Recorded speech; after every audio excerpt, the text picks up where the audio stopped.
بسم اللہ الرحمن الرحیم۔ السلام علیکم دوستو، ہم آپ کو مرسلین سٹوریز میں خوش آمدید کہتے ہیں۔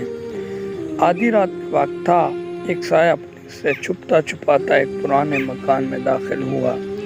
یہ شہر کا بدنام زمانہ چور جمیل تھا۔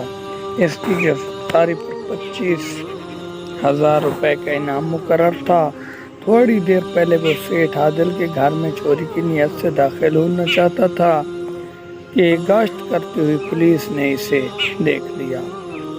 وہ پولیس کو دھوکہ دے کر اس پرانے مکان میں آ گیا تھا۔ اب اس نے چھپنے کے لیے ایسی جگہ تلاش کر لی تھی جہاں اسے کوئی نہ دیکھ سکے۔ ابھی وہ یہ سوچ ہی رہا تھا کہ اچانک ایک کمرے سے رونے کی آواز سنائی دی۔ یہ آواز ایک عورت کی تھی۔ وہ کہہ رہی تھی، خدا کے واسطے میرے بیٹے کو بچاؤ، اگر اسے کچھ ہو گیا تو میں بھی زندہ نہیں رہوں گی۔ ڈاکٹر نے اس کے آپریشن کے لیے 20,000 روپے کی رقم کا بندوبست کرنے کو کہا ہے۔ تم تو جانتی ہو میرے پاس اتنی رقم نہیں ہے۔ ایک مردانہ آواز آئی، تم کوشش تو کرو، شاید کسی دوست سے ادھار مل جائے۔ عورت کی درد بھری آواز سنائی دی، مصیبت کے وقت کوئی دوست بھی کام نہیں آتا۔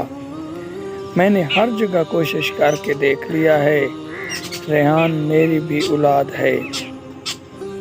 میں خود بہت پریشان ہوں، تم دعا کرو، شاید خدا سبب بنا دے۔ کچھ بھی کرو، چوری کرو یا ڈاکہ ڈالو، مجھے اپنے بیٹے کی زندگی چاہیے۔ عورت مسلسل پریشانی کے عالم میں بولتی جا رہی تھی۔ جمیل یہ گفتگو سن کر ماضی کے دھندوں میں کھو گیا۔ 10 سال پہلے وہ ایک معمولی مزدور تھا، محنت مزدوری کر کے اپنا اور اپنے بچوں کا پیٹ پالتا تھا۔ اس کی بیوی سلمیٰ ایک صابر شاکر عورت تھی۔ دونوں میاں بیوی تنگ دستی میں بھی اپنے اکلوتے بیٹے عاصم کے ساتھ ہنسی خوشی زندگی گزار رہے تھے۔ ایک دن جمیل مزدوری کر کے گھر واپس آیا تو معلوم ہوا کہ عاصم شدید بخار میں مبتلا ہے۔ جمیل فوراً عاصم کو قریبی ڈاکٹر کے پاس لے گیا۔ عاصم کا معائنہ کرنے کے بعد بتایا اسے نمونیا ہو گیا ہے۔ ڈاکٹر نے جمیل کو دوائیں لکھ کر دے دی۔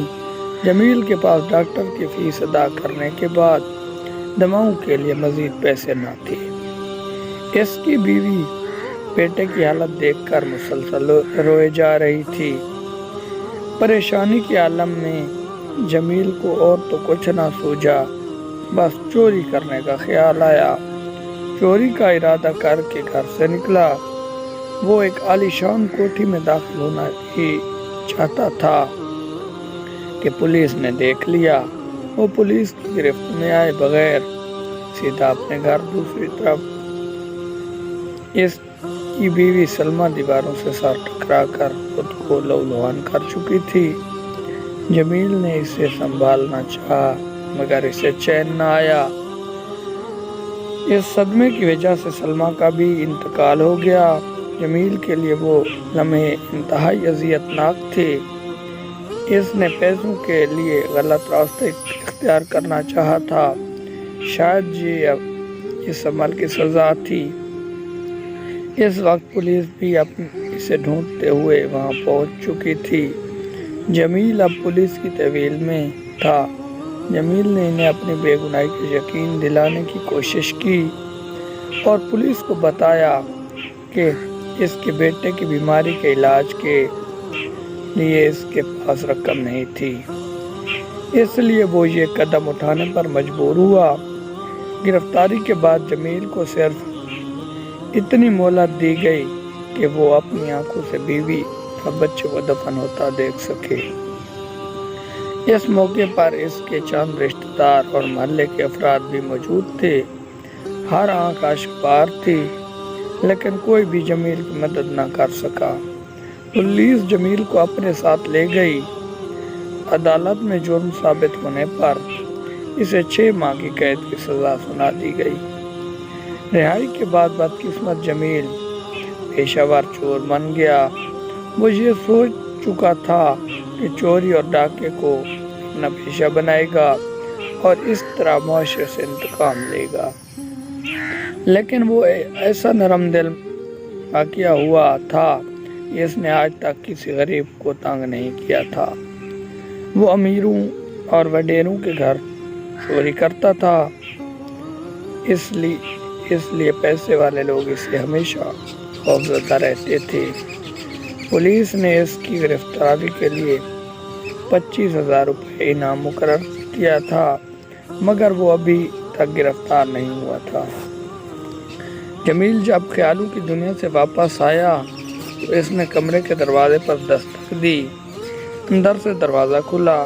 کمرے میں موجود میاں بیوی اسے دیکھ کر خوف زدہ ہو گئے۔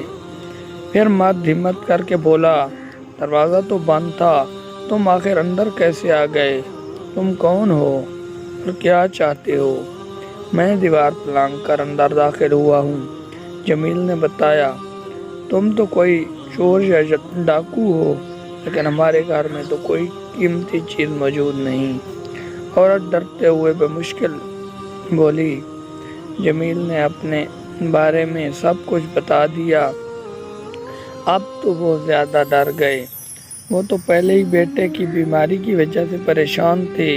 ریحان شدید بخار کی وجہ سے نیم بے ہوش ہو چکا تھا اور اسے فوری علاج کی ضرورت تھی۔ جمیل نے انہیں اپنی بیوی اور بیٹے کی موت کی ساری کہانی سنا دی۔ جمیل سے کچھ دیر باتیں کرنے کے بعد دونوں میاں بیوی کا خوف دور ہوا۔ دونوں کی کہانی ایک جیسی تھی۔ جمیل چاہتا تھا کہ ان پریشان حال میاں بیوی کی مدد کرے۔ وہ نہیں چاہتا تھا کہ ان دونوں میاں بیوی کی زندگی ایسے ہی تباہ ہو جیسے اس کی اپنی زندگی تباہ ہوئی تھی۔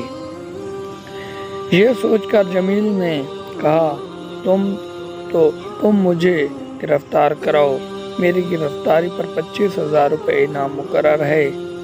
اس رقم سے تم اپنے بیٹے کا علاج کروا لینا، میرا ساتھ بحث مت کرنا، اس میں میری خوشی ہے۔